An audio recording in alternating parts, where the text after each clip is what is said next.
guys, this is Phil the MMA Dude back with the Split Decision Podcast, episode 9. I know you guys have missed us, at least I hope you've missed us. We have certainly missed you. Fight Geek, how you doing today? And I'll be honest, Fight Geek, I even missed you a little. I thought I'd never say that, but I missed you a little bit. How you been, bro? Doing great, man. Happy New Year. Happy New Year to all the listeners, too. 2019's here. Excited to get back to it. Absolutely. Happy New Year. Happy New Year, my brother. So, guys, we've got a lot to discuss today. I'm going to quickly break it down, what we've got on tap here. We're going to do a 2018 recap. Then we just released our second version of the Split Decision Podcast Pound for Pound list. So we're going to talk about that. Shout out to ESPN Plus's page, UFC on ESPN Plus, Shout out to them for retweeting our first list. Much appreciated. We're going to get into the second list after that. We're going to go to UFC Fight Night 143 preview, aka UFC on ESPN Plus 1. And then we're going to talk about listener questions. We're going to get into the listener questions. And I know I say this every other podcast, but honestly, Fight Geek, I think they outdid themselves. I think these are the best questions yet. And I know I say that every episode. What do you think? Absolutely. They just keep getting better and better. We get more engagement, better questions, more wide-ranging questions. So thanks to everybody who continues to participate, and we're going to try to get to as many of those as possible today. Absolutely. You nailed it. Okay, so let's get started. We're going to start off with the 2018 recap. There's no time to waste today. There's so much to cover. Fight Geek, this is my question to you to knock it off here. So what do you think was the biggest story of 2018, specifically with the UFC? And I can extend that to the broader sport of MMA in general. Well, for the UFC, I think the story of the year is Khabib beating Conor. So we had the unification of the 155-pound division, which is the star division in the UFC. Yep. We got some final clarity on that. We got Conor back. We broke the pay-per-view record. Khabib clearly established himself as the best fighter in that division at this time. So that had to be the story of UFC 2018. The overarching story for me in MMA was free agency and how that's continuing to evolve, and how fighters like Sage Northcutt, Eddie Alvarez are moving to other organizations. Bellator has continued to add talent, and you're seeing talent move around more than it has in the past, and I think that's really interesting. We've even seen our first trade in MMA. Absolutely. DJ for Ben Askren.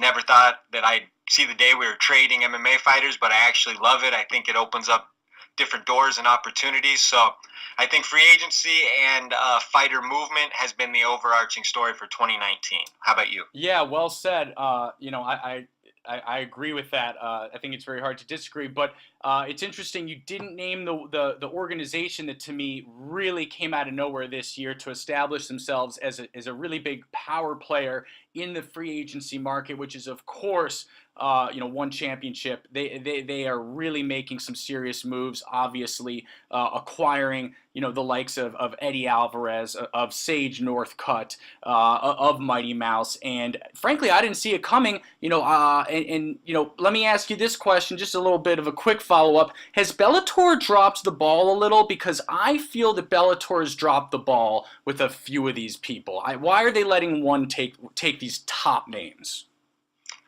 Well, I don't know if Bellator's dropping the ball. These are individuals with free will who are making individual decisions based on their particular career paths. So, but it's clearly financially related, no?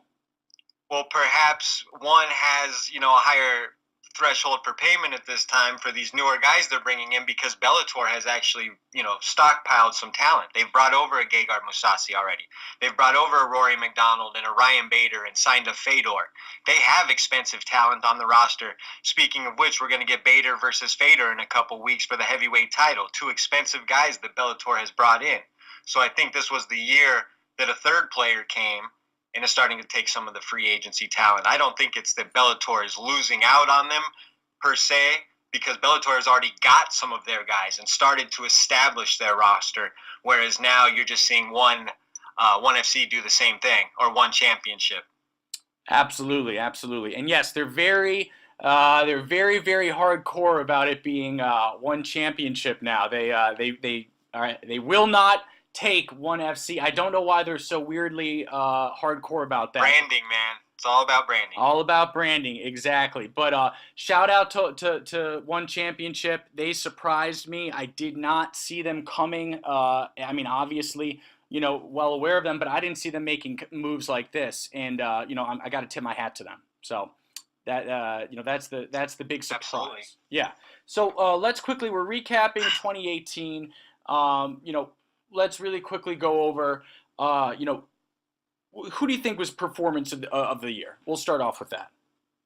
Well, performance of the year. Well, here I'm going to go through my categories. Was the top newcomer. I think this is a pretty easy category. I saw it pretty universally on Twitter. We were all agreeing here. Who was your top newcomer, Phil?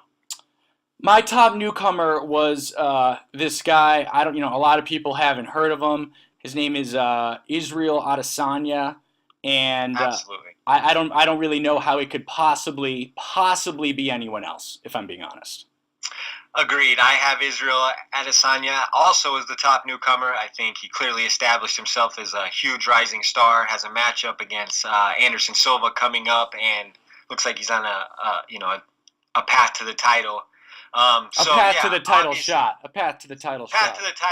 for sure, but it has everything you're looking for in a prospect and future title contender for sure. So He came in, I don't know, was he 3-0 this year off the top of my head, or maybe 4-0? I want to say 4-0. I want to say. So I think that was pretty clear. He was pretty universally the top newcomer. So that was one category I had on my page. I also released comeback of the year. I know you did too. And we disagree. Yeah, there was some different good winners of this around Twitter. So I went ahead and went with Derek Black Beast Lewis versus Alexander Volkov. That was a fight that we saw a couple months back where Volkov was dominating the fight from the opening bell with his length and his skill, and was really putting it on Lewis. And Lewis turned in a comeback for the ages, in my opinion. He caught him with one shot when he absolutely had to in the last round. Volkov had one thing he had to do, and that was protect his chin, and he was not able to do that night. So I went ahead and went with that, and Derek Lewis got comeback of the year. Absolutely. And I got a lot of crap for not choosing that fight as my comeback of the year. And look, truth is, I completely understand that. I thought it was a very hard choice. I had slightly different awards than Fight Geek. I had a few more, to be fair. So I think that's only fair that I point that out, that I gave myself some more wiggle room by creating more categories.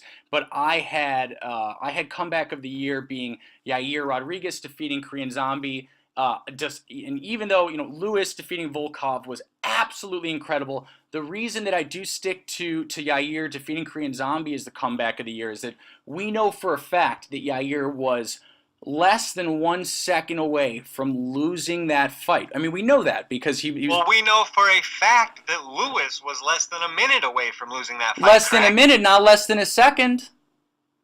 Was he losing that fight? Of course he was. Wait, of course he was. Was he down 2-0? Of course, but but this was a 5. Yair Korean Zombie was 5 rounds. Was arguably 3-2. That was actually a much closer fight. Two of the 3 judges had Korean Zombie ahead far enough that Yair could not win without a knockout, and he accomplished it with 1 second. So hey, fair enough. It's your selection. So I mean, look, most people took your side. Most people agreed with you. I saw a lot of people taking that fight, and to be perfectly honest with you, that was my second choice. Those were the 2 I was going back and forth with.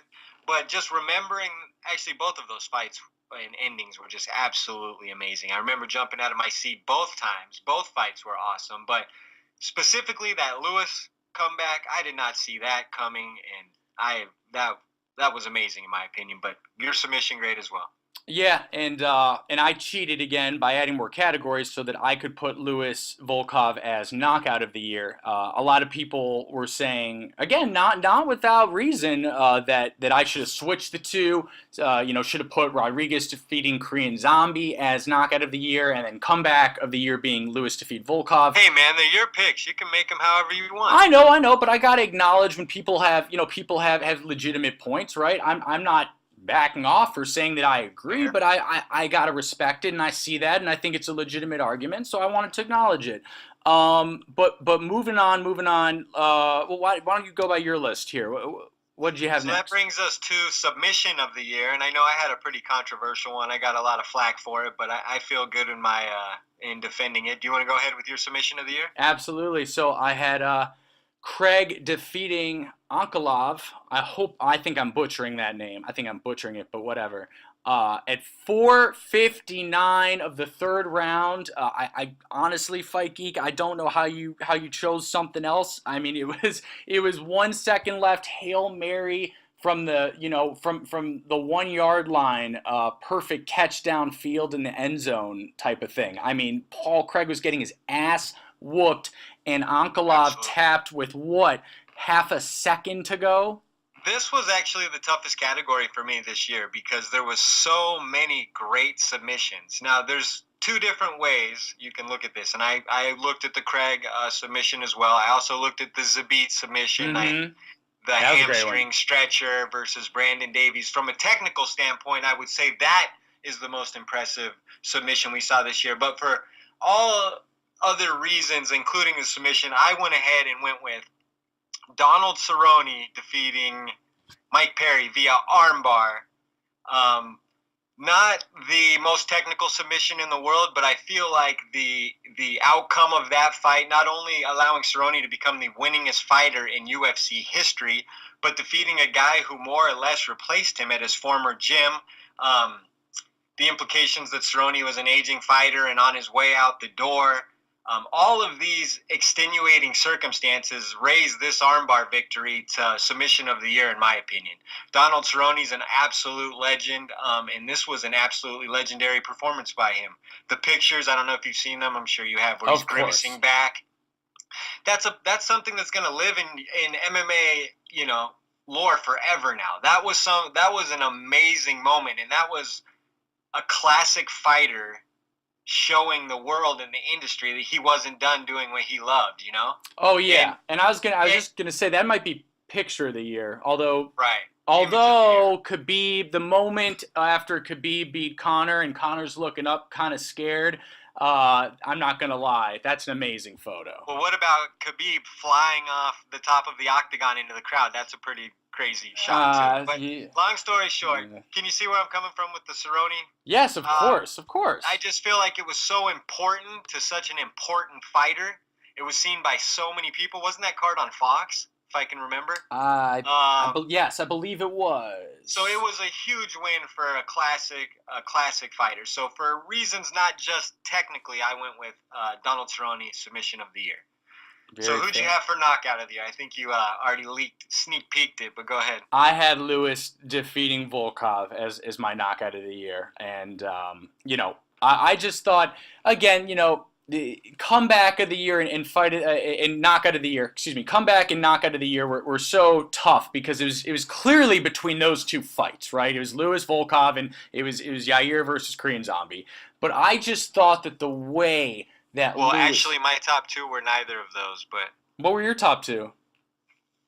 Well, my top one and I always lean for like historical reasons, was Nunes knocking out Cyborg. I think that was one of the most important knockouts in UFC history. It's going to place Nunes certainly as the greatest of all time at this point.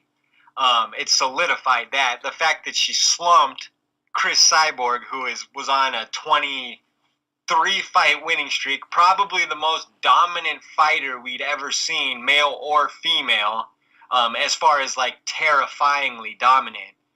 They couldn't find her anybody, had to create her a class, and Amanda Nunes comes up and absolutely puts it on her and slumps her over.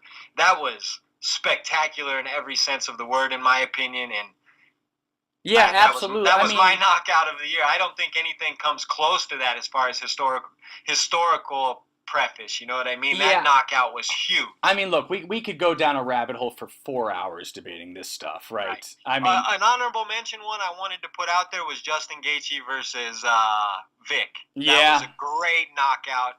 It kind of got lost in the shuffle. It was mid-year. It was on a smaller card, but there was a lot of heat there. Gaethje needed that win, and that was a spectacular knockout as well. He made In Vic look like addition, wacky inflatable tube guy, right? From the exactly. car. The Yeah. Yair knockout is the obvious one. I knew a lot of people were going to pick that. I was trying to think outside the box a little bit. So Amanda Nunes versus Chris Cyborg is my knockout of the year. Okay, all right, very fair, and that was an incredible performance, and that's why I have Amanda Nunes as my female fighter of the year. So we really don't disagree too much there. Yeah, how can you? I mean, that yeah. is. What was your next category? Did you have fight of the year? Fight of the year I did not list, but the fight of the year easily would have been Yair versus the Korean Zombie for me. Okay, see, we disagree completely. See, I had. Oh, really? I've got. I mean, what? See, I told you guys, Fight Geek doesn't look at my page. He don't look at it. He don't look at it, guys, and it's very disrespectful, isn't it? We have a podcast together. The dude's not even giving me any love. Well, I don't like to do my homework on you, so that when we meet right here, that it's Yeah. super organic. I don't know what I'm going against. All right, so I chose Whitaker versus Romero 2 as Fight of the Year by a mile. You would. You love that fight. Yeah, of course. It was the greatest middleweight fight of all time.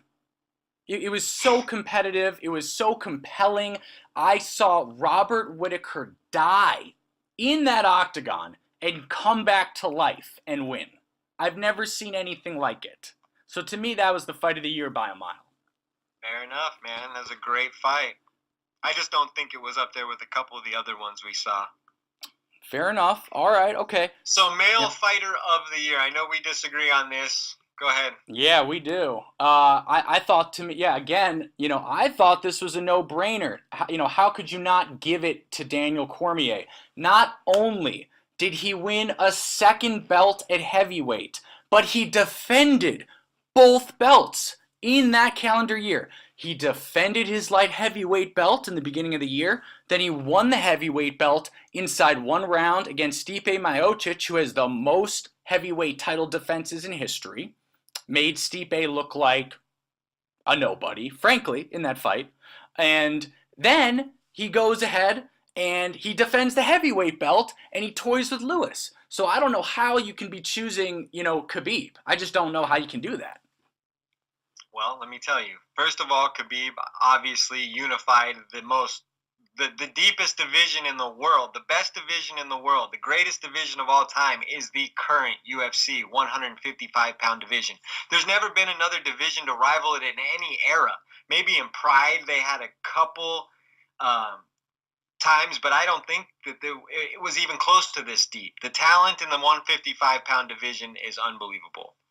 So for Khabib to rise to the top of that class, for him to establish himself as the true champion of the greatest division of all time while breaking pay-per-view records and defeating the biggest star the UFC and MMA has probably ever seen.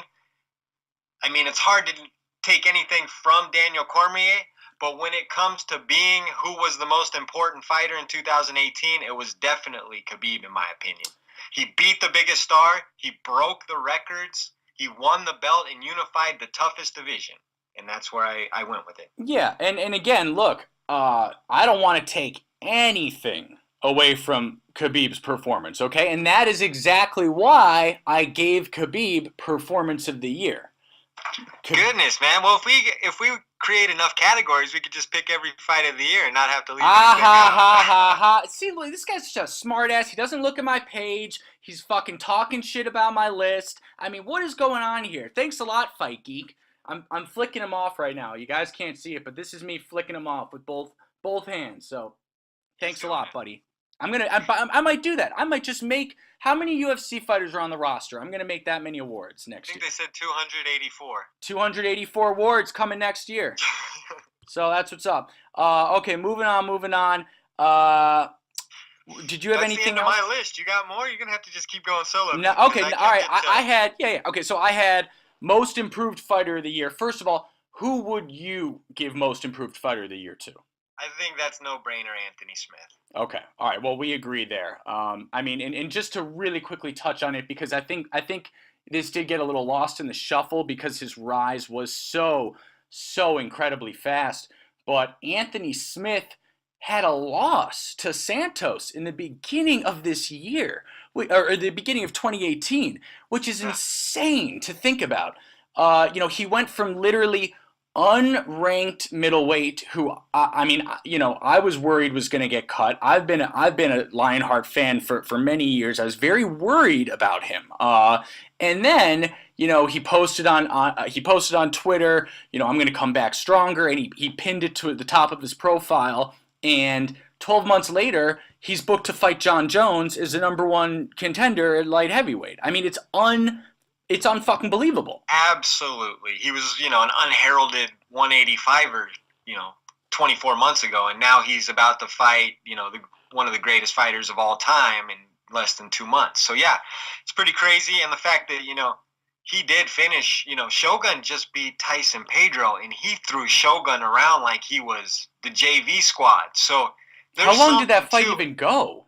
I mean, I think it was like 51 seconds. Exactly. I mean, yeah, he didn't even have time to throw him around. Just beat an impressive guy in Tyson Pedro.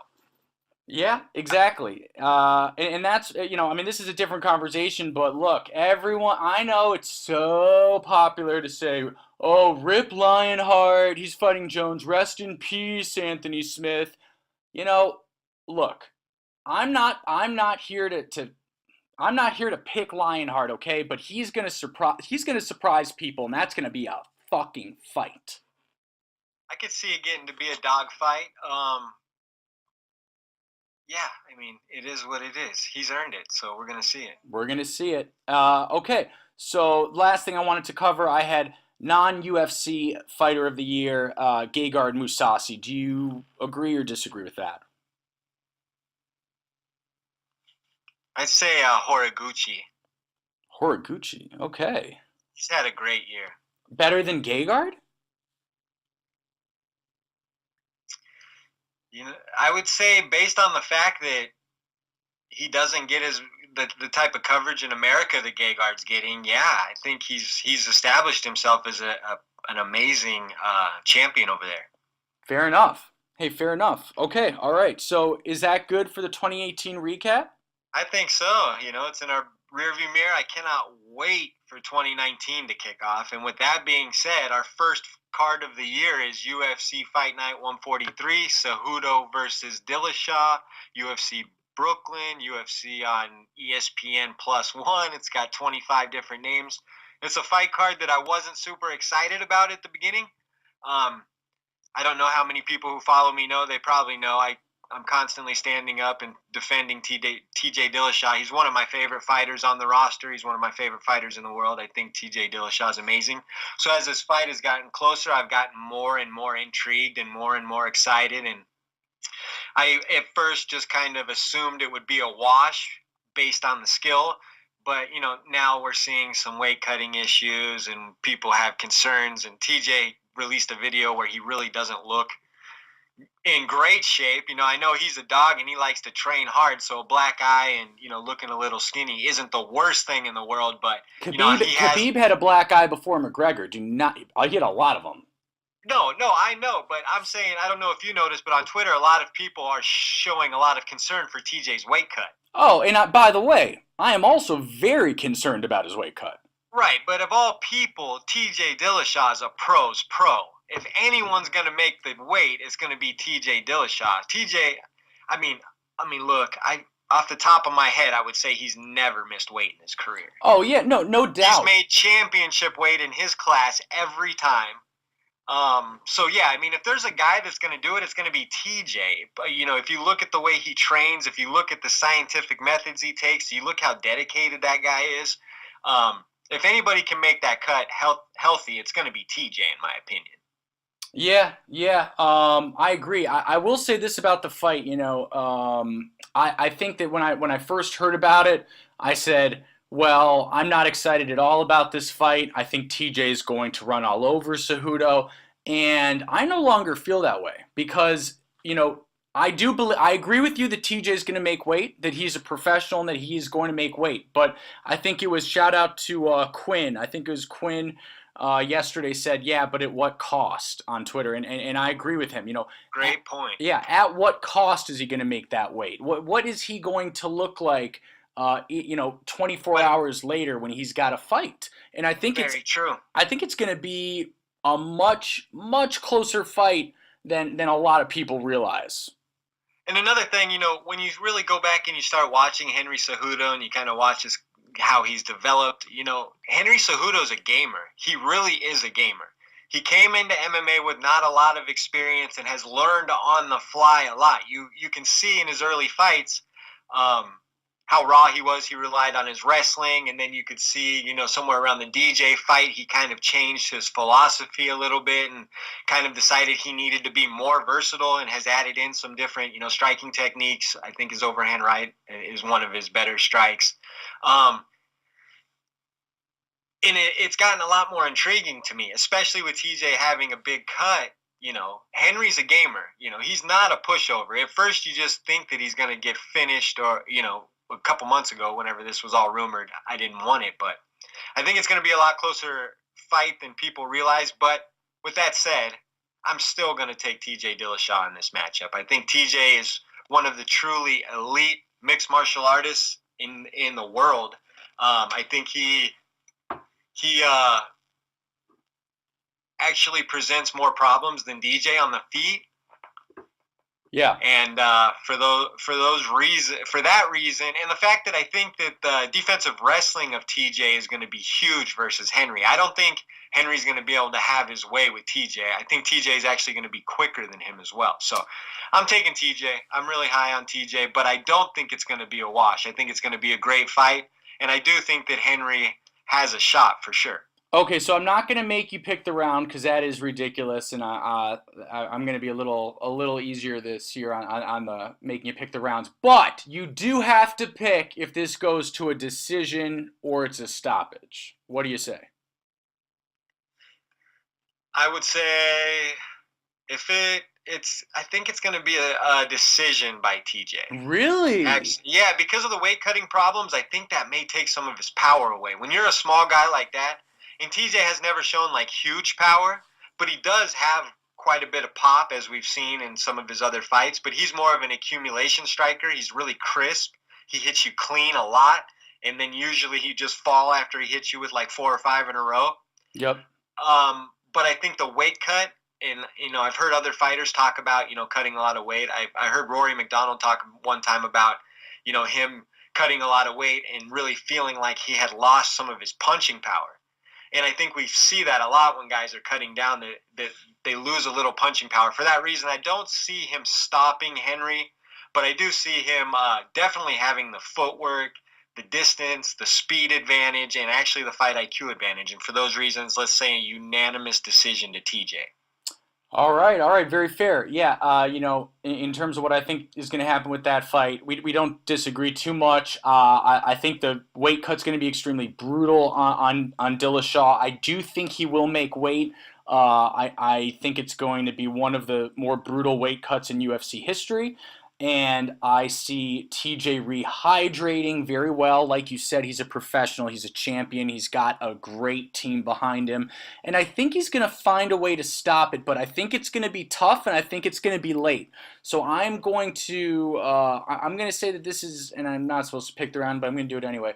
I think this is going to be ready? I think this is going to be a 5th round stoppage. 5th round stoppage. From Dillashaw. I think Dillashaw's going to get it done by stoppage in the 5th. And like you said, I think it's going to be a very competitive fight, and I'm really looking forward to it. It's going to be a lot of fun. But it is going to be a lot of fun. I think ESPN Plus would like it better if he gets a stoppage in the 5th round. Absolutely. So moving down. So moving on to the most controversial fight in 2019 thus far, the Greg Hardy co-main event versus Alan Crowder. Everybody has a lot to say about this fight. I don't think anybody knows too much about either fighter, honestly. But go I've ahead. seen Who all. you got in this fight? Yeah. Okay, so look, let me just open with this. Greg is, I am 99% sure he's 3-0. Does that sound right? 3-0? He is 3-0. Yes. Okay. I have seen all three of those fights. I saw them all in real time. As have I. Yeah, and Greg, he ripped through the opponents like a lion ripping apart a gazelle. I mean, it was Exactly. He's been in the ring for 2 minutes and 7 seconds, and he's knocked out 3 heavyweights. absolutely. So look, I again, without getting too bogged down in obviously the extreme controversy, whether he should be fighting for the UFC or not is a whole different question. But I think that question's over. I think the question is, should he be co-maining on ESPN Plus? Well, the answer is no, he should not. Obvious. He should absolutely not be co-maining. That's ridiculous. He's lucky he's on the card. Can I tell you what my theory is on that? They couldn't have put him on free TV or cable. They have to put him on, because if they put him behind the paywall on ESPN Plus and you go searching to watch his fight, that's on you. But if they put him on regular cable and you scroll up across and you're outraged by his fight being broadcast on cable, that's a problem for them. But if you go searching for this card and you pay for this card, there's no way you can bitch about Greg Hardy being on the card. You went, you sought it, and you bought it. Look, I agree. Just to play devil's advocate here, they could have put him on any other card. They put him on the Rachel Ostovich card. What do you think of that? They put him on the first ESPN Plus card as the co-main. I don't understand that placement with no UFC fights.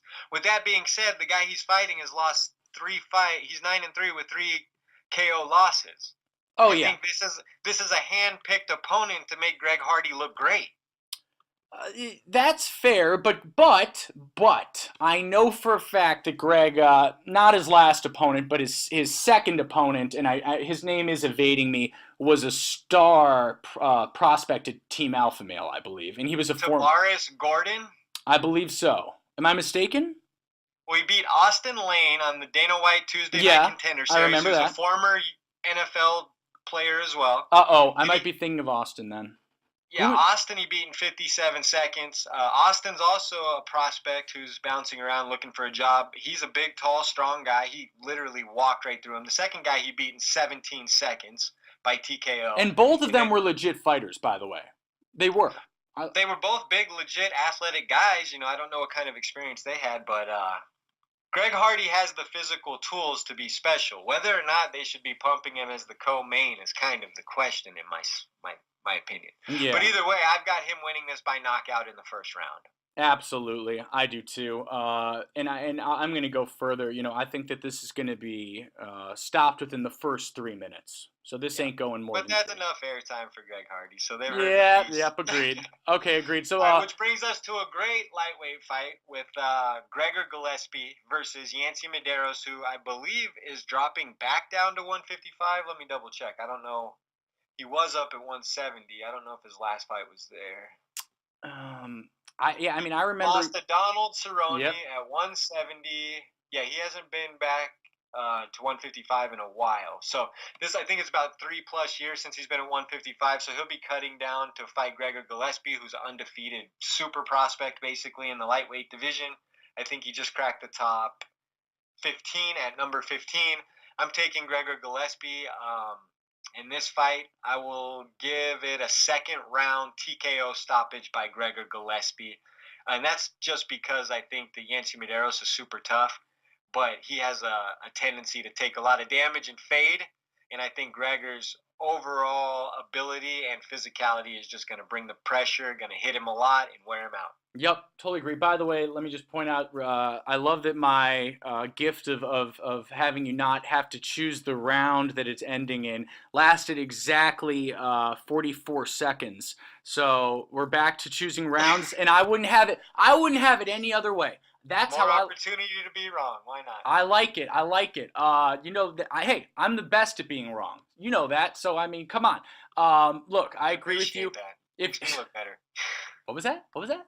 Said I appreciate you being the best at being wrong because it makes me look a little better. Yeah. Okay. All right. We're So who about do you to. got? You got Gregor Gillespie? Of course, I have Gregor Gillespie. By the way, Vegas odds has Gregor as a minus 555 favorite. So That's pretty obvious. yeah, and it's hard to disagree with that. I do think this. I will say this. Those odds are still a little ridiculous. Gregor should not be minus 555. He should be minus 350. That's okay. That's okay. I got Gregor absolutely winning this fight.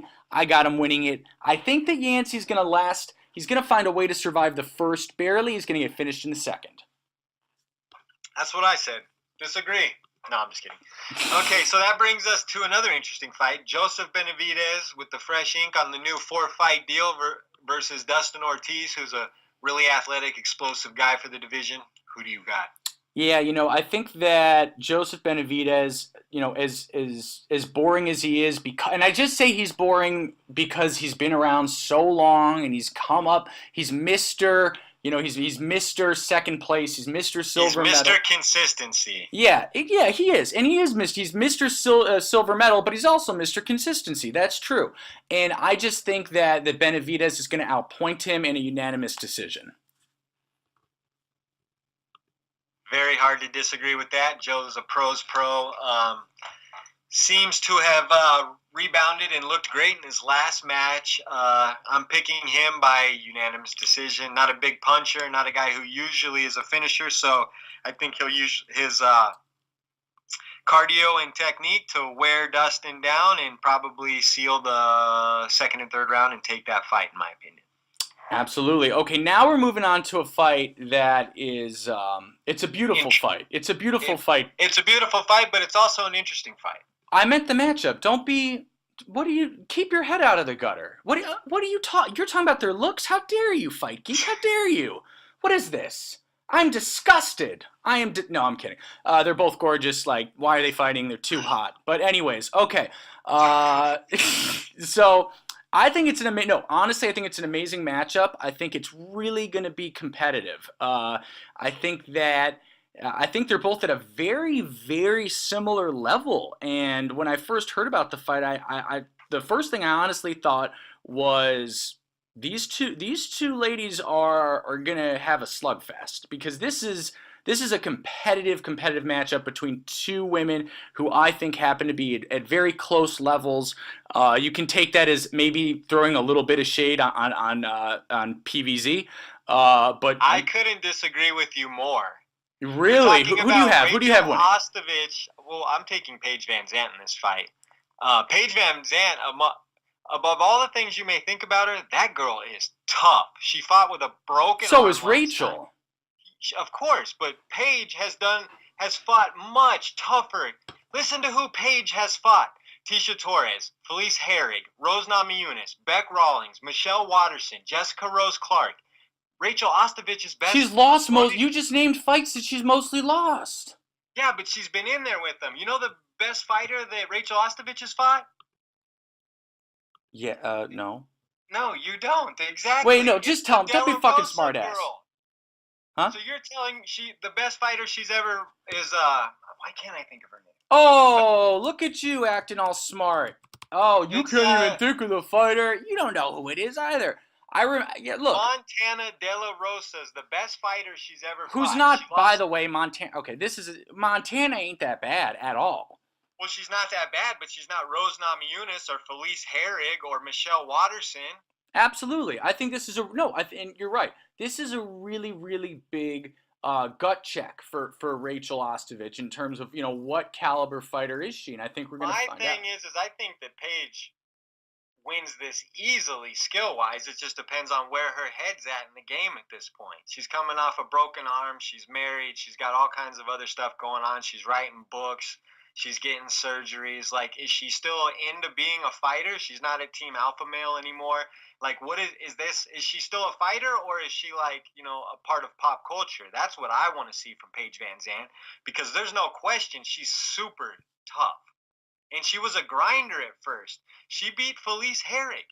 Felice Herrig's a very good fighter who has a great ground game. Felice is fine. Come on, let's not get carried away. Felice is like the 6th best fighter in her division right now. She's Ah, one of the better fighters in her division. She's beaten Caitlin Curran. She beat Beck Rawlings. Shout out Beck Rawlings, your favorite bare knuckle champion. Beck, what up? I know. Hey, I know Beck's losses, listening. She has losses to Watterson and Rose Namajunas.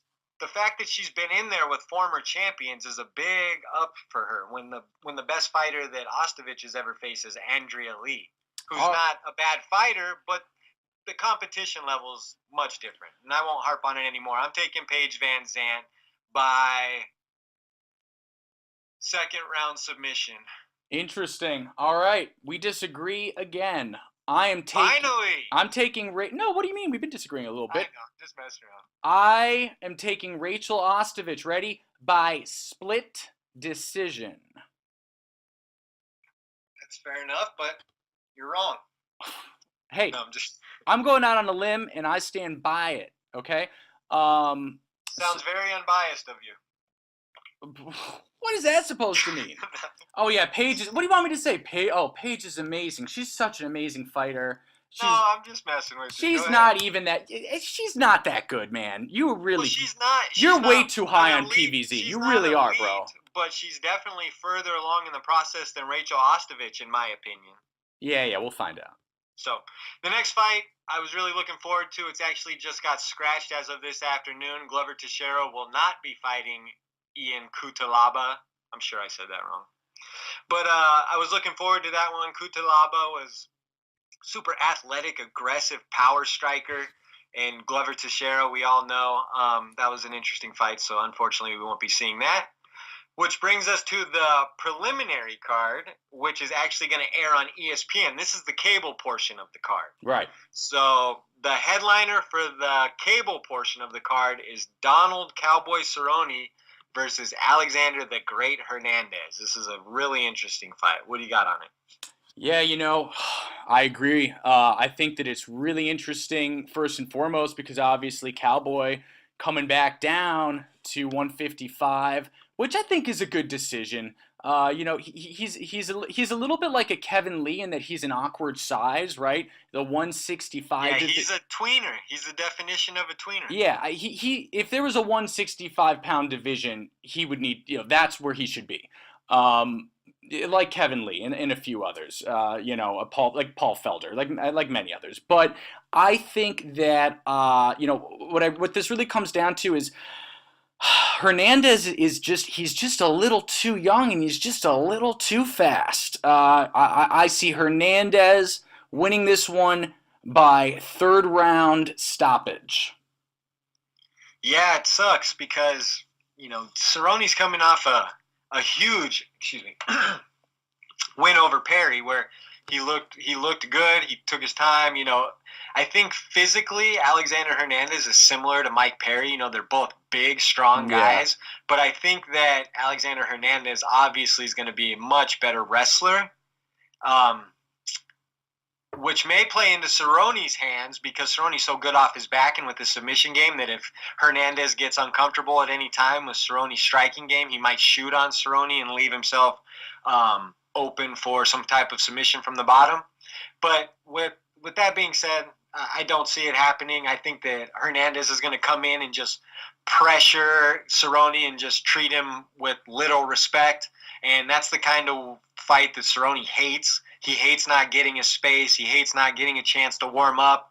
I think Hernandez is going to come in. And being a cerebral fighter that Hernandez is, I wouldn't be surprised if he just attacks the body heavily.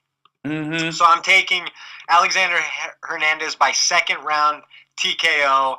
And I'll even go a little further and say he's going to get to that body. Okay.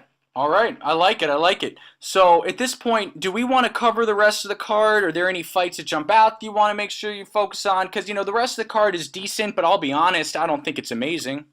Well, I think there's a lot of buzz for the Calderwood Lipski fight? Lipski, I believe that is. A lot of people are high on Lipski. I think Joanne Calderwood is going to win that fight.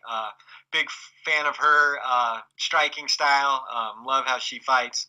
The next one I was looking forward to. By You the got way, her in sorry to that fight pick. interrupt you. Sorry to interrupt you really quick. It is worth pointing out Lipsky is a minus 210 favorite, and can I just say I'm shocked. I get it. I get it. Lipsky's talented, up and coming. I get it. But minus 210 against Calderwood? I mean, do you think doesn't that sound a little, I don't know. That seems a little. Especially based on their experience level. I feel like Calderwood has much more high-end experience. I know I lean on that kind of stuff. Sometimes it really doesn't matter. So I'm sure they know something we don't know if that's the case. But I'm still taking Calderwood here. I think she's a little. Isn't she a little? I think she has a little more length, and I'm just really a fan of her striking. Oh yeah, absolutely. I think Calderwood is also going to take this. Again, it's going to be a close fight. I wouldn't put money on it, that's for sure. But I like Calderwood in this fight. Cool. Other than that, yeah, there's actually some other stuff I like here. The Alonzo Menefield, the guy off Dana White Tuesday Sure, Night Contender sure. Series, he looked great on that show. He was one that I took from that show that I wanted to make sure I paid attention to. So looking forward to seeing how his fight goes. I think Dennis Bermudez versus Tay Edwards is super interesting. Tay Edwards, who looked like a super prospect, the next Tyron Woodley on the Dana White Tuesday Night Contender Series comes and loses his debut to, goodness, what was his name? It was an unheralded guy came and stopped him. So stopped some of his momentum, yet his second fight as a big-time prospect is going against a super seasoned and dangerous Dennis Bermudez. So this fight is really intriguing to me. I think it's a terrible idea for Tay Edwards to fight someone like Bermudez coming off a loss, being so young. And I think Bermudez is going to beat him. Even though I was super high on Tay Edwards, I think he's going to start his UFC career 0-2. But so much talent. We disagree here. So Awesome. we disagree. I believe that Tay Edwards is going to beat Bermudez, and I'm even going to go so far as to say that this is going to be a stoppage, and it's going to be a stoppage in the first round, at the end of the first round. It's going to be very late in the first. Give me Tay Edwards. It's a tall task for a guy in his second fight coming off a big knockout loss. But yeah, I'm taking Dennis Bermudez, and I think it's the experience and against high-level guys. Dennis Bermudez has fought a lot of guys. I'm going to take Bermudez by a split decision. It's going to be a back-and-forth fight. They're both super athletic. They're both got a lot of skills. So that brings us to another great fight, Bilal Muhammad versus Jeff Neal. Jeff Neal looked unbelievable in his last performance. Yeah, he did. Bilal Muhammad is just a dog. He's a grinder. He's a really hard guy to beat. So you got any thoughts on this one? Yeah, I think that Bilal is a very creative fighter, very interesting one. Side note, he was sitting next to me at PFL 2. Super nice guy. Took a bunch of pictures. I didn't play it cool. No, but he honestly, I sat next to him, and actually, he was a super chill dude, real down to earth. And I admit that I'm going to be rooting for him. I said I want to root for him. I am rooting for him, but I think Jeff Neal's gonna knock his ass out. That's what I think. Yeah, I was really leaning towards Bilal Muhammad because of the experience, because of the grinder, because of his camp, but just how athletic Jeff Neal looked in his last fight made it really hard to do that. Mm-hmm. But if I'm forced to make a pick, I'm still going to go with the experience, and I'm taking Bilal Muhammad here. And I think he's tough enough and savvy enough to stay away from some of Neal's weapons, wrestle him, and win a unanimous decision where he tires out Neal and really drags him around. All right. Agree to disagree. Hashtag split podcast, right? Okay. Yep, absolutely. So other than that, I'm taking Randy Brown in the curtain jerker, as they call it, the first fight of the card. Yeah, I am talented too. guy. We've seen a couple times. He's looked good. He's had a couple up and down performances, but Randy Brown's talented. So I think it's a solid card, top to bottom. Can't wait for it. This extended break sucks. Yeah, tell me about it. Hey, at least you've got a wife. I don't even have a girlfriend, so this has been a brutal last few weeks for Phil the MMA dude. I guess I'm talking in third person now. So that's how Yep. brutal it's been. I now talk in third person. So, anyways, do we, So it's listener questions now, hold on, Phil. hold up. We were supposed to quickly touch on our pound for pound list. So Oh, that's true. is Did there we anything not? we wanted to say about it? Now, granted, guys, go check out the list. On the Split podcast page. Both me Well, and first, Fight let's Geek introduce the list because I retweeted don't it. think we had a chance to introduce the list prior. So, in the beginning of December, me and Phil decided that we wanted to try and come up with a list that was more accurate than what we had been seeing from other publications. There's many different factors that come into the pound for pound list, but as an old boxing fan, I really like pound for pound lists, and I like trying to figure out who's the best fighter and look at it, from unbiased point of view. Hopefully, I know we're all human, we have our biases, but in this list, what me and Phil have done is both come up with our individual lists. Each slot has a point value, one being worth 20 points and 20 being worth 1 point. For an example, we then combine our lists, give the fighters the combined point total, and make one list out of the two. That's how we've come up with this list. So, with that being said, yeah, there's been a lot of controversy. I guess we could just go to the top. We have Daniel Cormier as the best pound for pound fighter in the UFC as of today. The former champ has only 2 blemishes on his record. Both of them, are under He has one. He has one. Well, no contest is not a win, so It's not a blemish. of some It's not a kind. blemish either. Not a blemish Not either. a zero. Anyways, long story short, Daniel Cormier, with 39 points, is the number 1 pound for pound fighter based on our rankings. So, you got any thoughts on that? You think that's right? Obviously, I'm assuming you selected him as number 1. You selected him I as don't the like fighter the of the year. tone. I don't like the tone or the inference with the tone. Yes, I did select him as number 1, but I do not like the inference or the tone. I think this was a very unbiased decision. I don't know how you could give this to anyone else. Other thing, other fighters of note. I'm certainly not gonna go through the whole list. You guys can check it out. Please follow the podcast page real quick. It's at @split_podcast. So that's at @split_podcast, and you can check it out. I also retweeted it, as did Fight Geek. But just some ranking changes of note. No. We're going right into it. You voted for Daniel Cormier as the number 1 fighter in the Absolutely. world right now. Yeah. And I voted for John Jones as the best fighter in the world right now. We have to differentiate because people have been asking all day. Oh, are how we going to can we have war John already Jones on this? at I thought number this was 3? listener. I thought this was for listener. Are we? Yeah. You want to do this now? You said we got to touch it. I forgot. All right, hang We've on. done this like 5 times I'm already, so I finishing forgot. up putting on my wraps. All right, we're about to go to war right now. This is gonna get ugly as fuck. Yeah. Okay. Why don't you start us off? Tell the world why you think John Jones is number 1 and deserves to be there. I'd love to hear this. Because if he's eligible, he's eligible. And what we've seen with our eyes is that he defeats Daniel Cormier when he's eligible. Right or wrong? He defeats him at 205. See, I know, but you DC had is no not a facts. light heavyweight. That's a big misconception. Everyone thinks that DC is a light heavyweight because they started tuning into UFC a few years ago. And by the way, there's nothing wrong with being a casual UFC fan. It means you're successful. It means you've got a life. There's no hate or malice towards that. That's cool. But we also have to stay in the world of facts. DC is a heavyweight. Always has been. The reason he went down to light heavyweight was because his best friend Kane was the heavyweight champ, which says a lot about his character, but that's a side note. That doesn't have to do with the pound for pound list. Here's the facts. And someone asked me during listener questions, and again, thank you guys for the listener questions, and I'm not getting to that section yet, but someone said, when are you going to stop moving the goalposts on John Jones, Phil? When are you going to stop doing that? And here's the answer. Thank you guys. Who's doing that? Are you doing that? I'm moving the goalposts, absolutely. You know what that means? That means, when is he going to, why isn't he ranked number 1? So here's my answer.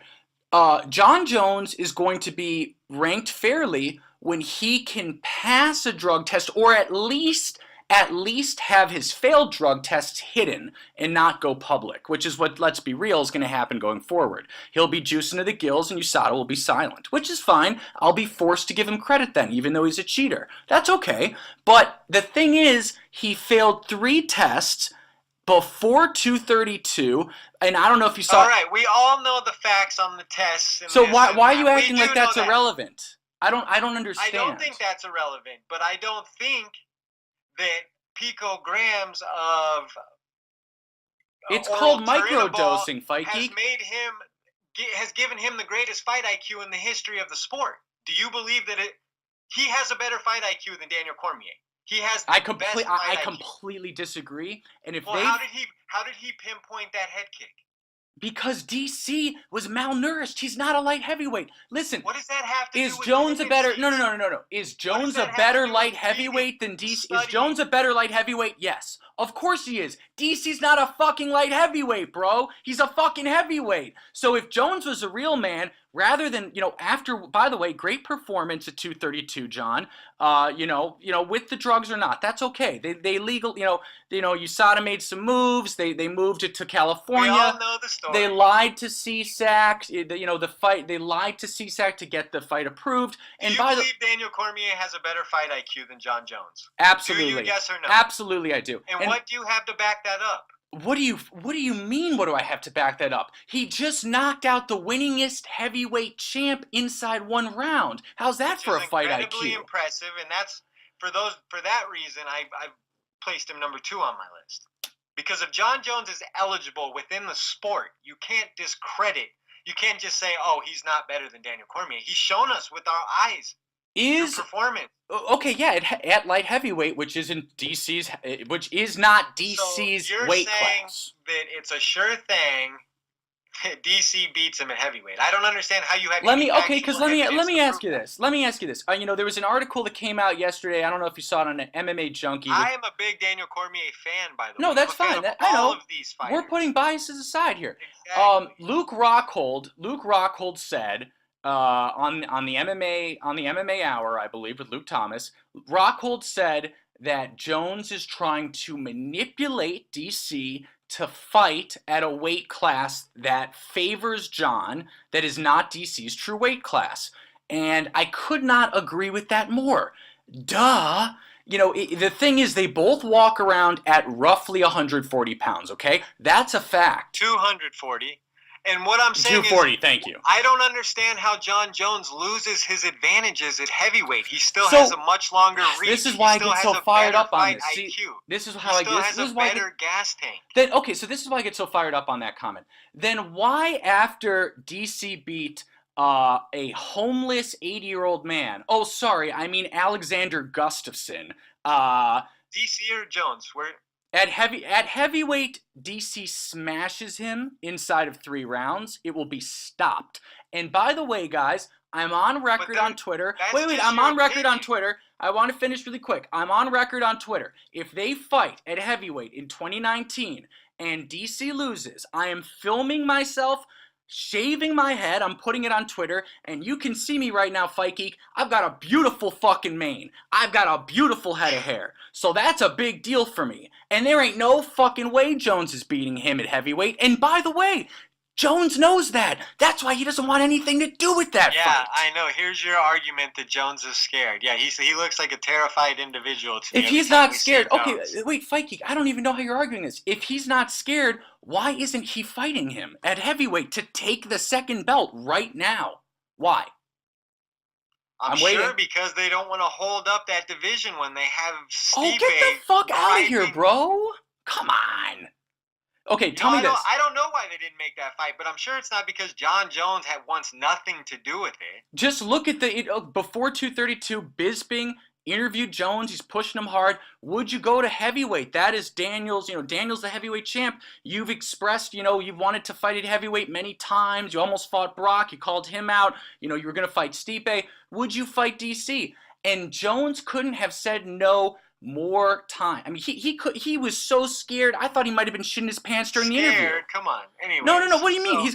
Listen. That's not a crazy comment here. He's got to fight him, and this is what bothers me. The guy has never lost a fight that he's been in. Jones says, "Hey And he's DC, I scared. can slap your wife on the ass, and there's nothing you're gonna do about it." And He's that sounds like a terrified individual right there. okay. Okay. Wow, you're so wrong on this, Fight Geek. It's not even funny.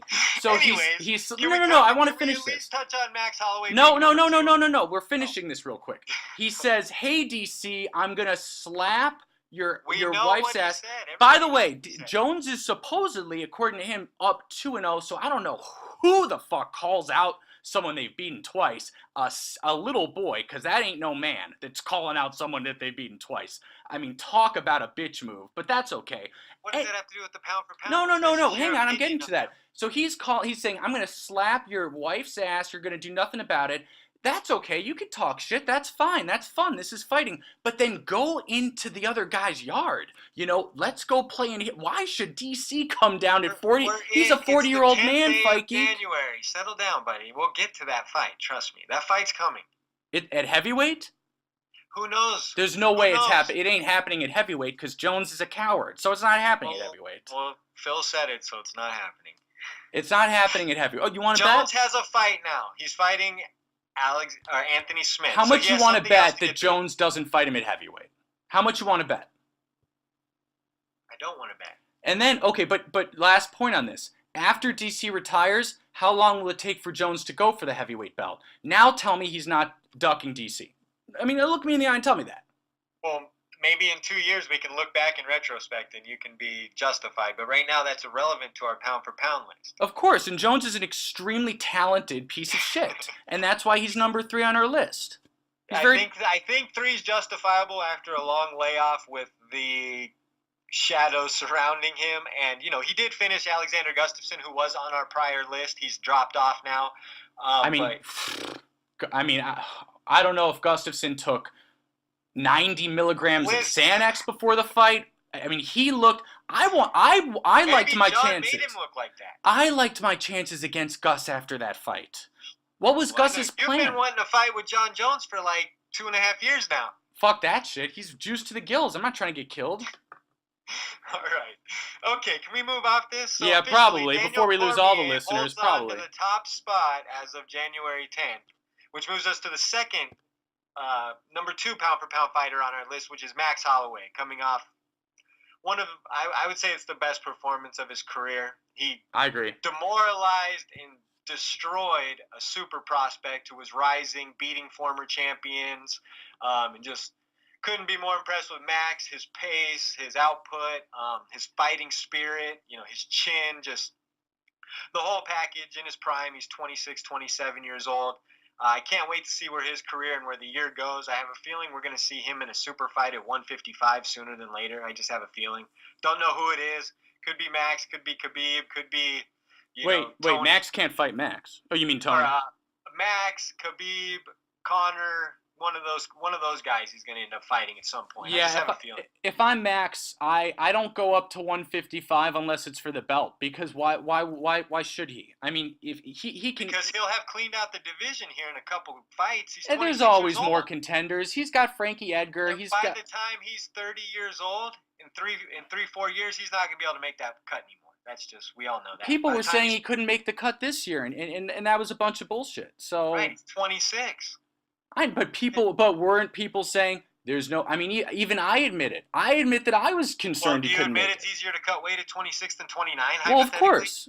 Of course. So yeah, he's going to have a harder time cutting weight as he ages. So we're going to see him at some point. Maybe not this year, but he will fight 155. Oh yeah, no, I agree. Almost for sure. I agree with that. Oh yeah. I agree. All right, so we're pretty good on number 2. I think 2 for Max right now, based on his double-digit win streak, the names he's beaten. He's a defending champion, and the fact that he turned back a prospect like that solidifies number 2 as a justifiable ranking. Yeah, absolutely. And I don't want to go through the whole list, obviously, but well, let's go really quickly through the top 5. We've got DC, Max Holloway number 2, John Jones at number 3, Tyron Woodley at number 4, and Khabib Nurmagomedov at number 5. Check out the social media pages, the comment, let us know how we did, what you think of it. We're going to be releasing these pretty frequently, maybe monthly, depending on how the fight schedules are. We want to try and keep it up to date so people know what we think or who we think are the best fighters in the world at the moment. So check us out on @split_podcast. And really quickly, shout out to UFC on ESPN Plus for retweeting our first pound for pound list. We really appreciate it. Yep, that was a thrill for us. Appreciate all the support from everybody who interacts with us, talks about this stuff. I know everybody says it. We really have like a cool MMA Twitter community. Everybody talks fights, talks picks. I appreciate it. So thanks to everybody. Absolutely. I think that's enough of us kissing our own asses. So, right. So now we're on to the listener questions. Let's answer what they want to hear. Absolutely. So, My favorite you just want to section. start from the top? There's like 20 of these things. I know, and it's a great problem to have. And guys, thank you again. I mean, these are amazing questions. So really quickly, for this is I'll start us off here. We can just go back and forth. This is from our good friend Ali, a good friend of the program. This is @Ali-Rah. That's @OLIRAHH, and he says Tyron Woodley is 36, turning 37 this year. When do you think we start to see a considerable decline, or the competition start to catch up to him? And I'll let you start that one off. Well, I think that we've seen guys pretty comfortably go into their up to 40 easily. So I would say we probably have, a good 24 months, 2 years before we see, considerable drop. But with an athlete like Tyron Woodley and how he trains and how he keeps his body, I would not be surprised if he had, a career similar to Yoel Romero's, where into his early 40s, he's still chiseled out of stone and, has the ability to compete at a super high level. So, worst case scenario, 2 years. Best case scenario, 6. Yep. That's absolute best case scenario. I think Yoel's 43 right now, right? Yeah. I mean, well, Yoel's not a human. I'm pretty sure he's right. a mutant from another dimension. But yeah. He's 40, Yes. So, but he's not a human being. He's a right. mutant from another dimension, for real. Right. But physically, I think you would compare Tyron Woodley to someone like Yoel as far as like how their body is. And there's even a notable difference that goes in Woodley's favor really quick, because the difference between those two is that Woodley has taken almost no damage since he took the title, when you really think about it. Even before that, he wasn't taking a ton of damage. Well, he took some damage, lost with the Rory fight, and... Yeah, but he didn't take a lot of bad damage. The last time he was stopped, wasn't it against Nate Marquardt, like that sounds right. years ago or something that sounds crazy? Right. I mean, it's been a lifetime since he's been stopped. He's a very defensive fighter. In the last couple fights, the counterpuncher, defensive sounds a little harsh. That's true, but I mean, he's also turned himself into one of the best, defensive game plans in MMA. He's really hard to beat. Absolutely. So yeah, I see him going into his 40s easily. Best case 6 years, worst case 2. So that's my answer. Yeah, very hard to disagree with that. Again, it really just comes down to, he doesn't take any damage in his fights. He's such talk about a smart fight IQ. He's such an intelligent guy in the octagon that I really see that extending his career. I don't see him, dropping significantly in quality for, like you said, at least 2 years. And I'll go further. I think his decline will come, in 3, 4, 5 years. 6 might be a little nice. That might be a little. Well, if he's 38, 6 years, he's 44. So that just puts him like Yoel this year. Right. But anyways, it wouldn't be the craziest thing we saw. How old was Dan Henderson when he fought? At 185.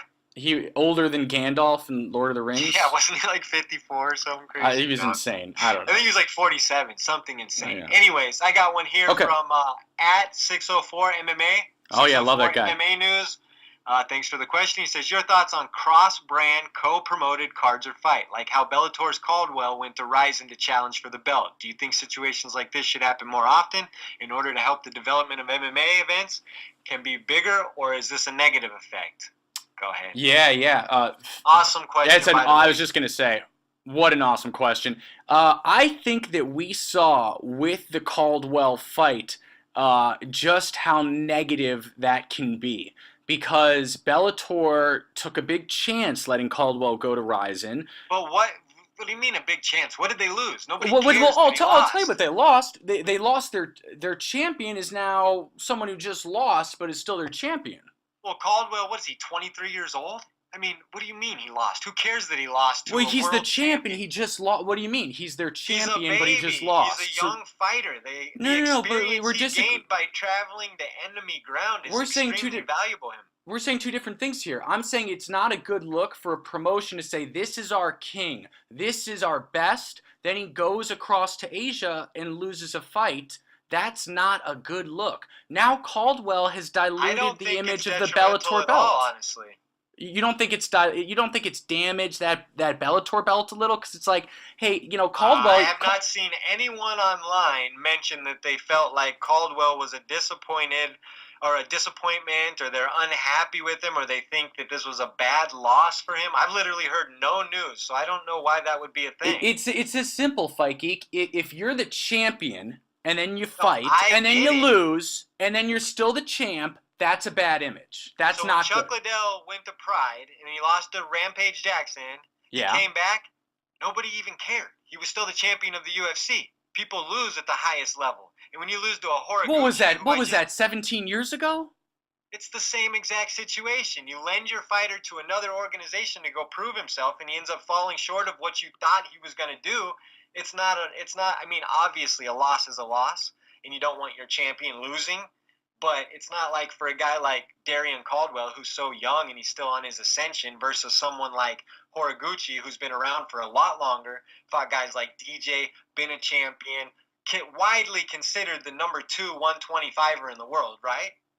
Yeah. I mean, since before they brought him in to face DJ, and since he's left after fighting DJ, it's kind of felt like he's the true number 2 guy. I don't know, above Cejudo? Yeah, I think Horiguchi would give Cejudo some problems, for sure. I don't know if I agree with that, but that's a whole other rabbit hole. Yeah, exactly. So, long story short, I don't believe that instance hurt it, and I actually think it'll help the sport grow, before boxing, All right, so we disagree. I think it's today, negative, you think it's positive. That's fair. Cross-promotional fights can be a big thing. It can be fun, Give us matchups that aren't stale and stagnant. With the state of MMA right now, there's free agency, so I feel like we're getting plenty of fresh matchups, so it's not like something that has to happen, but in certain situations, it could be awesome. Yeah, absolutely. Okay, so really quick, I've got a question here from Scott Kenyon, another good friend of the program, and this is Scott Kenyon is at K34NO16, and he asked, should fighters be docked a point for missing weight? I love this idea. I think absolutely yes. I think that would be a huge deterrent to missing weight. It is not fair that people can miss weight and go and fight and win. I think it's extremely unfair. And if you look at the records, they usually do win when they miss weight. I'm tired of it being on the fighters to make these determinations, personally. It needs to be on the athletic commission. If someone misses weight, the athletic commission should have within the contract that there's no fight. You shouldn't put it on, give me extra money, or dock a point. But no, the fans want to see the fight still.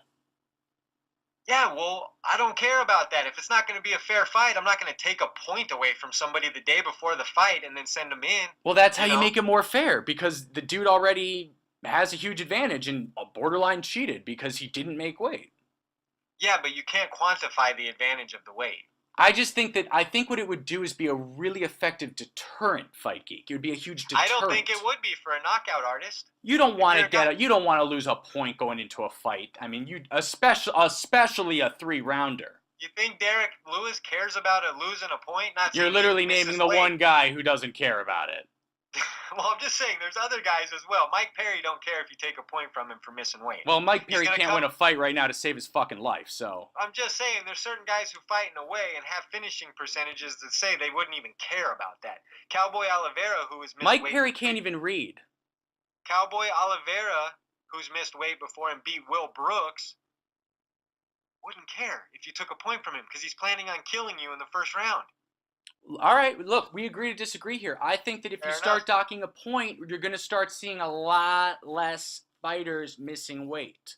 Well, I don't think it should be on the fighters. I think if you don't contractually hit your weight, then the athletic commission shouldn't let the fight go on. What Personally, do you because mean that it way shouldn't be on the fighters? It's not. I mean, you're punishing the fighters. It's not. I you're mean, not punishing them. You're putting it on it. So let's say I go through a training camp. yeah, And yeah. I get there and my opponent misses weight, and they're like, "All right, the fight's off unless you want 20% of their purse." So it's like, okay, I'm willing because I just worked, and people's financial situations. This is their career. They need to get paid. They can't show up and not fight. They end up taking the 20 or 30% from their opponent, but yet giving their opponent the huge advantage on fight night with missing weight. That's not fair. Because the fighters who are being offered the 30% and at the disadvantage aren't in a position really to turn down that money because this is their career. They've been working for 5 weeks or 8 weeks for this payday. They need the payday, so it's not an option to walk away from the payday. Right, yeah. I mean, I understand all of that. I still don't. Right. I still think that taking away a point's a great idea. But anyways, we'll agree to disagree there. I'm not a huge fan of it. I got one right here. So, Yep. It's at Ewan Lavender at Lavender MMA. Yeah, Says, and "Do you guys he's a new guy. He's a new guy. So welcome, Ewan. I love when I see new people asking questions. By the way, so okay, Yep, sorry. and a great question. Yeah. So Lavender MMA. Do you guys think there should be a 165-pound division? People say it will dilute the quality of welterweight and lightweight, but there are about 100 fighters in these divisions, doubling every other division apart from featherweight. Plus, the top 10 welterweights and lightweights are all killers. My thing with a 165-pound division. Oh, sorry, that was somebody else's comment. So basically, do you think there should be a 165-pound division? There's about 100 fighters that we could prune from. Go. Okay. Well, first of all, that's an exaggeration, obviously, but he's not wrong. I understand what he's saying.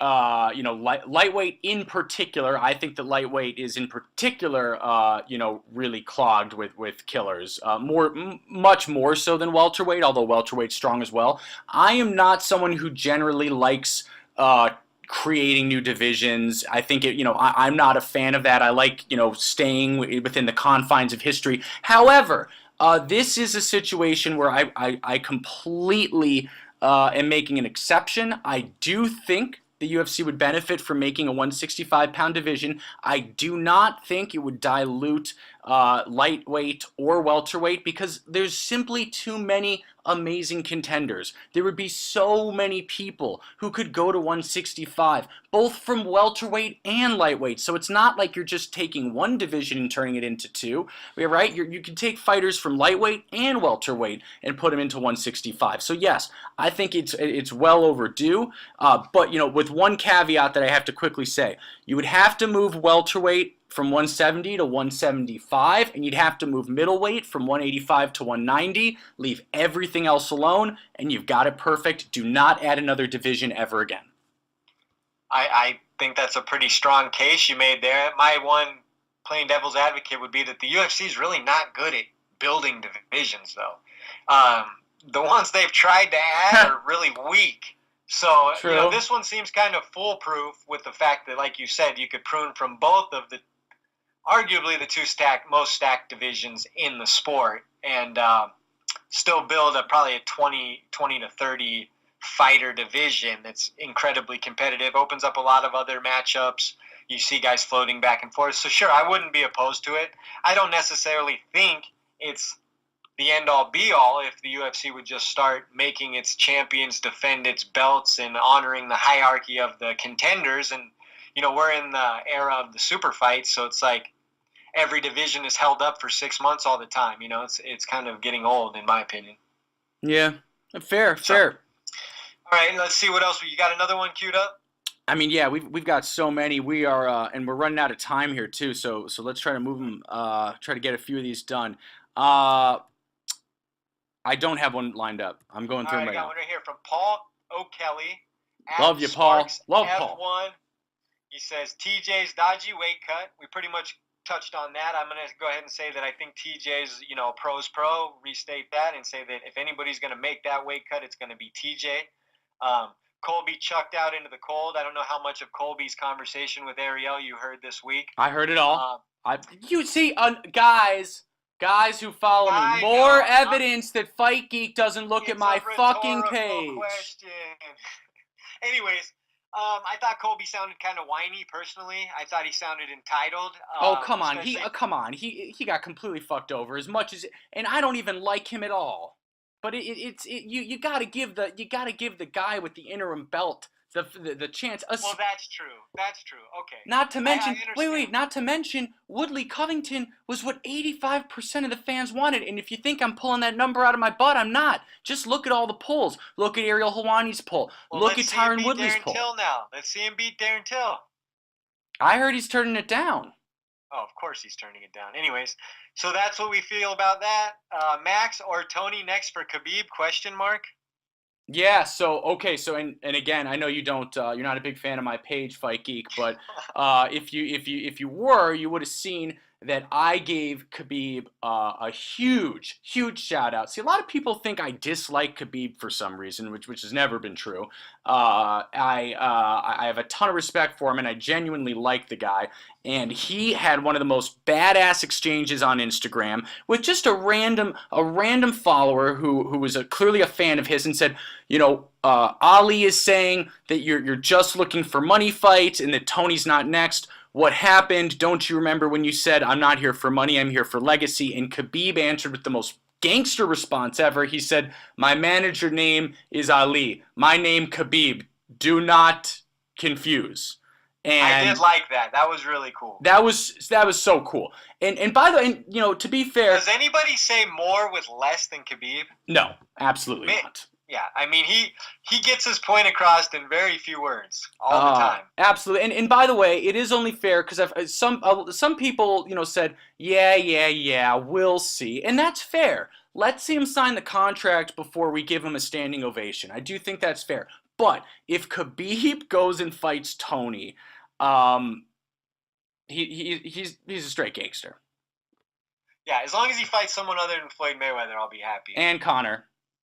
Yeah, I don't want to see that again. I just don't see what the intrigue is. I think the fan base understands what that fight is. We want something intriguing, and Khabib versus Tony for the 5th time or whatever it is would be intriguing. But it's not. But it's not going to make that McGregor 2 money. It's not going to make the McGregor 2 money. What's up? Have Poirier make weight to be the alternate, and he fights the other guy. Oh, they might need 2 alternates, bro. They might need 2 alternates. Okay, last part of the question: picograms. Where to find them? I'd say look in the closest Olympic-sized swimming pool. I would say just go straight to John Jones and you know, take a blood test. I know, and I'm aware that, you know, he's passed the test, and that's a very adorable little story from USADA. Okay.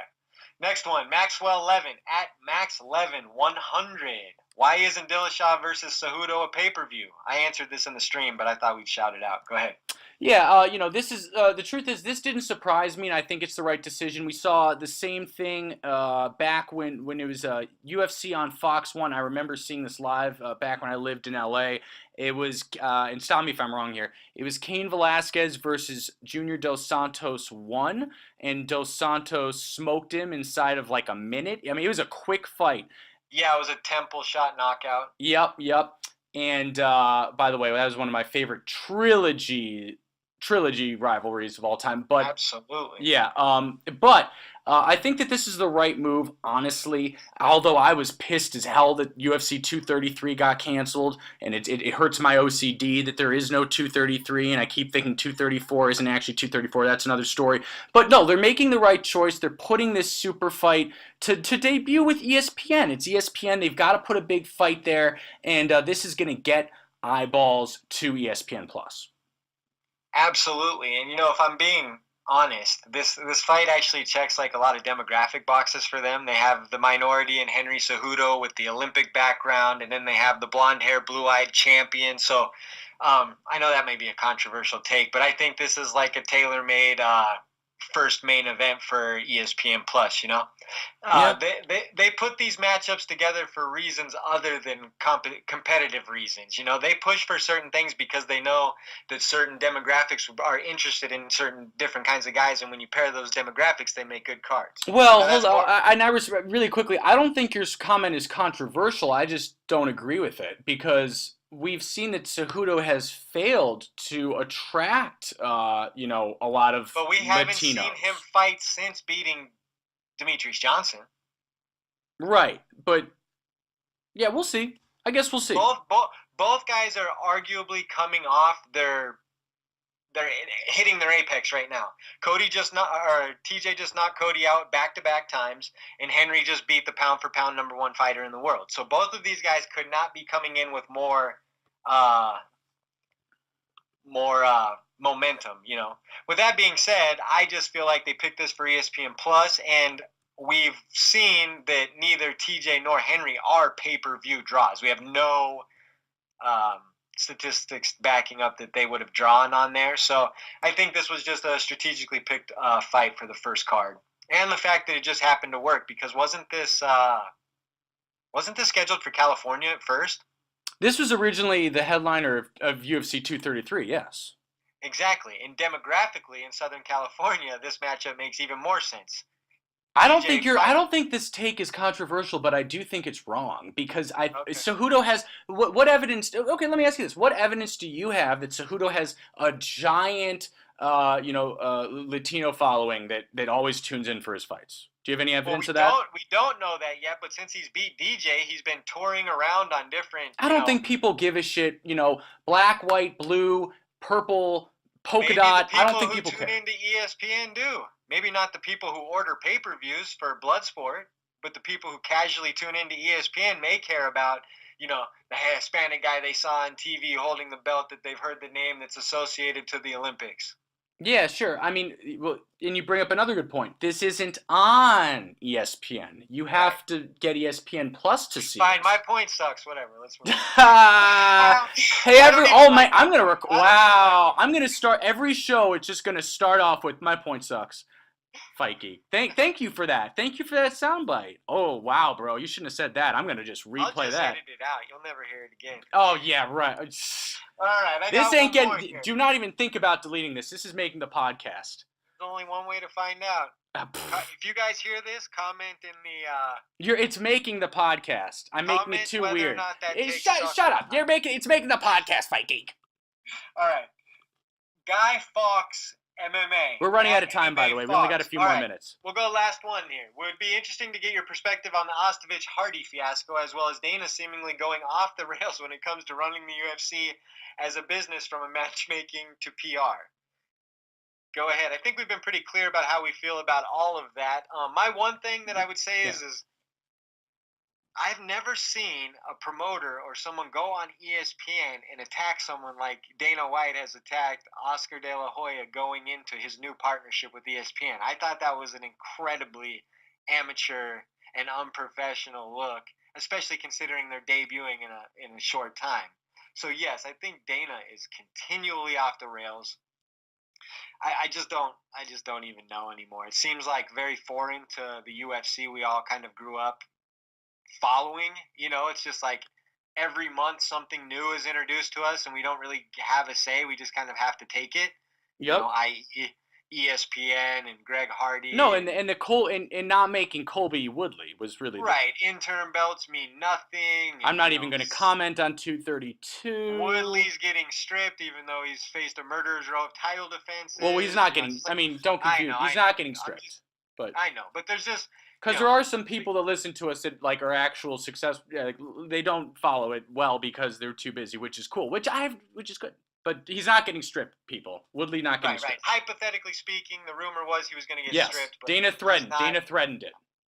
So yeah, Ostovich versus Hardy. I was listening to the MMA Beat today, and Phoenix Carnival, you know who that is?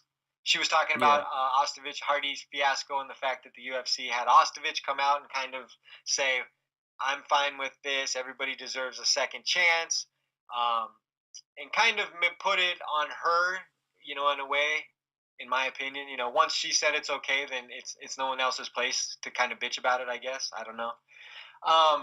So that's my 2 cents on that. Not really too interested in that, but Yeah, I'm not either. I don't disagree with you that strongly. But at the same time, what is Rachel? I mean, Rachel's put in a very awkward position here. What's she supposed to say? She's supposed to say, "Yeah, I have a problem with it." Then she looks like this crybaby drama queen. So right, and she's very low on the totem pole. And again, this comes back to she's a fighter. She trains to fight. This is her livelihood. But they could have put Greg on any other card. Admit it. They could have put him on anything. Ostevich is at the bottom of the pay scale for sure. So if she would have said she was unhappy with it or this, they would have probably just moved her, and then she would have lost her opportunity more than likely. Okay, so on the second part of this question, and we got to wrap this up. The second part of this question is does Dana have to go? Well, no, because he's not going anywhere. So, what do you mean? His contract is up in 2020, I believe. I don't see him going anywhere, man. He's talking about, you want to fight, I'm your guy. We're going to do bigger and better things on ESPN. He's finally getting to the place where he was dreaming about. He's got his organization on ESPN. I think we're going to see Dana for another good 5 to 10 years easily. But do you think that he has seemed passionate about this lately? I think he's hot and cold. I think there's some things he's passionate about, and there's some things he's not. Why did he not? Oh, sorry, I cut you off. Go ahead. No, go ahead. I was going to say, why did he blatantly give the finger to the fans and not make Woodley Covington when there was literally, just to be clear, there was absolutely zero reason to make Woodley Usman. It makes no sense whatsoever. If you're reading between the lines, and it's been covered on the MMA Beat today also, Colby's being a pain. He's not being agreeable. He was not sent a contract. You're making it sound like he was sent. According to who? Him? He wasn't the same guy who's making low-budget porn promos or whatever he's doing. You're going to believe all of a sudden everybody believes everything out of Colby's mouth, even though everything out of his mouth prior to that interview is completely worthless. Well, we all know that Dana has a lot of credibility. He's got a lot of character, so let's listen to him. Does Colby Covington have a lot of credibility to you? No, he has none, of course, and that's why he's super fucked, because no one fucking cares about him. I'd love to see him in Bellator. That's interesting. So anyways, you got another one, or are we going to wrap this up? No, we got to go, unfortunately. But guys, listen, thank you so much. Honestly, we are truly, truly humbled by the questions. I remember the first time, just a few episodes ago, we could barely get enough questions for this podcast. Now, unfortunately, we can't even cover them all. We've got so many. We're so grateful. Thank you so much. I cannot thank you guys enough for the questions. I'm sorry to everyone we didn't cover. Fight Geek, take it away, wrap us up. Thanks, everybody. As usual, you can find us at @split_podcast. I'm at The Fight Geek MMA. He's at Phil the MMA Dude. We're available on iTunes, Spotify, Soundcloud, YouTube, Stitcher, and Buzzsprout. It's 4 words, The Split Decision Podcast. Thanks for the support. Subscribe, like, and leave a review. We appreciate all of you. See you next time. Peace.